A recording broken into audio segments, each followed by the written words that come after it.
I am 78 years old, and 3 months ago, I stood in the middle of a grocery store aisle and realized I didn't know why I was there. It wasn't just a senior moment. It was a cold, paralyzing wave of confusion. I looked at the boxes of cereal, the bright lights, and the faces of strangers, and for 30 seconds, the world felt like a puzzle with missing pieces. I eventually found my way. I was there for milk and light bulbs. But that moment changed everything. It made me realize that while I had been spending my 70s worrying about my cholesterol and my knees, I had been ignoring the most important organ in my body, my brain. I'm sharing this because I see it happening to my friends every day. We are so focused on the hardware of our bodies, the joints, the heart, the digestion, that we forget about the software. I am 78, and I've learned that the most terrifying thing about aging isn't losing your ability to run, it's losing your ability to be you. But here is what the latest neurological research tells us. Your brain doesn't just fail overnight. It sends out warning flares years in advance, signals that your cognitive reserve is draining. Before we dive into these 5 signs, I need you to do something. Hit that like button. The more people see this, the more families can have the hard conversations before it's too late. Subscribe and turn on the bell, because I'm going to show you how to test your own brain right now in your living room, using the same metrics doctors use to predict cognitive longevity. Sign number 1, the background noise struggle. I want you to try a mental check right now. Think about the last time you were in a crowded restaurant or a noisy family dinner. Could you follow the conversation at your table, or did the voices from the other tables start to bleed in? Did you find yourself nodding and smiling because it was too much work to filter out the noise? Doctors call this the cocktail party effect, and it is one of the earliest signs of cognitive aging. It's not just about your hearing, it's about your brain's auditory processing. Your brain has to work like a sophisticated filter, suppressing the junk noise so you can focus on the signal. When that filter starts to wear out, it's a sign that your brain's processing speed is slowing down. Let me tell you about a man named Robert, 74, from Seattle. Robert was a brilliant engineer, but he started avoiding Sunday dinners with his grandkids. He told his wife he was just tired of the chaos. The truth was, his brain couldn't keep up with the 3 different conversations happening at once. He was withdrawing from the world because his filter was broken. His doctor explained that this social withdrawal is often the first step toward rapid decline. If you find yourself turning down invitations because it's too loud, you aren't just getting older, your brain is asking for help. Sign number 2, the tip of the tongue frequency. We all forget names. I'm 78, and I've called my grandson by my son's name more times than I can count. That's normal. But there is a specific type of forgetting called anomic aphasia that you need to watch for. It's when you know exactly what an object is, you can see it in your mind, you know what it does, but the word is gone. You call the remote control, the clicker thing, or the fridge, the cold box. Try this 60-second challenge right now. Set a timer for 1 minute. I want you to name as many animals as you can. Go. Pause for 3 seconds. If you can name more than 15, your semantic memory is in great shape. But if you struggle to hit 10, or if you found yourself looping back to the same 3 animals, it means the filing system in your brain is becoming cluttered. My friend Susan, 76, noticed she was doing this constantly. She'd be telling a story and just stop. The word avocado or neighbor was just gone. She started doing word retrieval games every morning. She didn't just do crosswords, she started learning a few words of Italian on a free app. Why? Because learning a new language forces the brain to create new roads to find information. Within 6 months, her word-finding pauses disappeared. If you're 78 and you can still find the precise word, your brain's highway system is still clear. If not, it's time to start building some new roads. Sign number 3, the micro-navigation glitch. This is the one that hit me in the grocery store. It's called topographical disorientation. It's not about getting lost in a new city. It's about feeling a brief moment of, where am I, in a place you've been 1,000 times.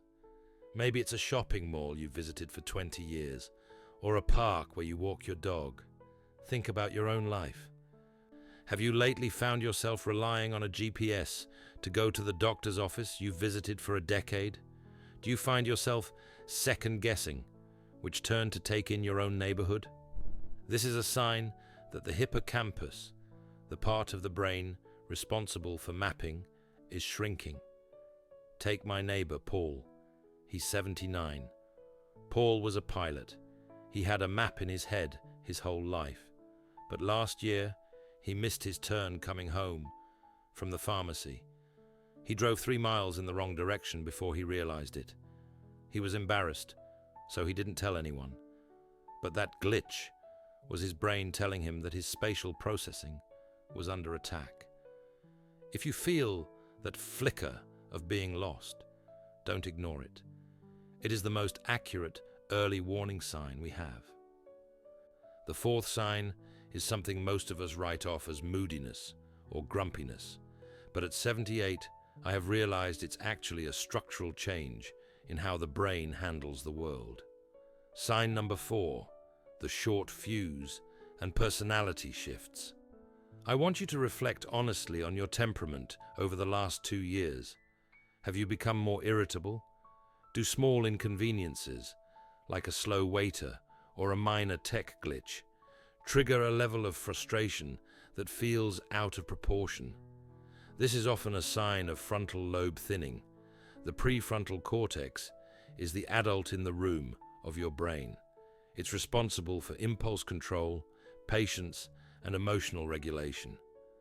As this area ages faster than it should, that filter for your emotions begins to fray. You find yourself snapping at your spouse or feeling overwhelmed by choices that used to be simple. I saw this with my friend George, 75. George was the most laid-back man I knew. But last year, he started getting mean during his weekly golf games. If someone took too long to putt, he'd erupt. His friends thought he was just becoming a grumpy old man. But George was actually losing his cognitive flexibility. His brain could no longer pivot between expectations and reality. If you feel like your fuse is getting shorter, it's not a character flaw. It's your brain's way of saying it's struggling to manage the stress of daily processing. Sign number 5, the walking-talking interference. This is perhaps the most fascinating and accurate test used in longevity clinics today. It's called the dual task interference test. I want you to try this right now. Stand up and walk across the room at your normal pace. Easy, right? Now try walking across that same room while counting backward from 100 by 7s. 100, 93, 86. Did you slow down? Did you stop walking entirely to do the math? In a healthy brain, walking is automated. It happens in the background. But as the brain ages, it has to borrow resources from the motor center just to handle basic thinking. If you can't walk and have a complex conversation at the same time without stumbling or stopping, it means your brain reserve is low. I remember my sister, Clara, 77. We were walking in a park, and I asked her a question about her taxes. She stopped dead in her tracks to answer me. I thought she was just being dramatic, but a neurologist later told us that was a major red flag. Her brain was so taxed by the act of balancing and walking that it had zero bandwidth left for a conversation. If you're 78 and you can walk and talk without thinking about it, you are in the top 10% of your age group. If you can't, your brain is struggling to multitask. If you've realized today that you're showing some of these signs, I don't want you to be scared in a way that paralyzes you. I want you to be scared in a way that moves you. At 78, I've learned that the brain is like a muscle. It is incredibly plastic, meaning it can still grow and repair itself if you give it the right stimulus. Stop the passive activities. Watching television is junk food for the brain. It requires zero effort. Instead, do things that provide productive struggle. Learn a new skill, take up a musical instrument, or play a game like bridge or chess that requires strategy. If it feels hard, that means it's working. The social vitamin. Isolation is a neurotoxin. Studies show that 10 minutes of meaningful conversation with a friend is more effective at preventing decline than any crossword puzzle. Force yourself to be social, even when you don't feel like it. The movement-mind connection. Don't just walk. Walk on uneven surfaces, like a trail or a beach. This forces your brain to constantly recalculate your balance, which keeps the mapping centers of your brain alive. I am 78 years old, and after that day in the grocery store, I changed everything. I stopped letting my life become convenient. I started taking different routes home to force my brain to navigate. I started learning how to use a complicated new camera system. I stopped being the grumpy old man and started being the curious student. Success at our age isn't just about having a heart that beats. It's about having a mind that notices. It's about being able to look at your grandchildren and not just remember their names, but understand their jokes. It's about being present until the very last page of the book is turned. Thank you for being brave enough to look at these signs with me today. It's a heavy topic, but it's the most important one we'll ever discuss.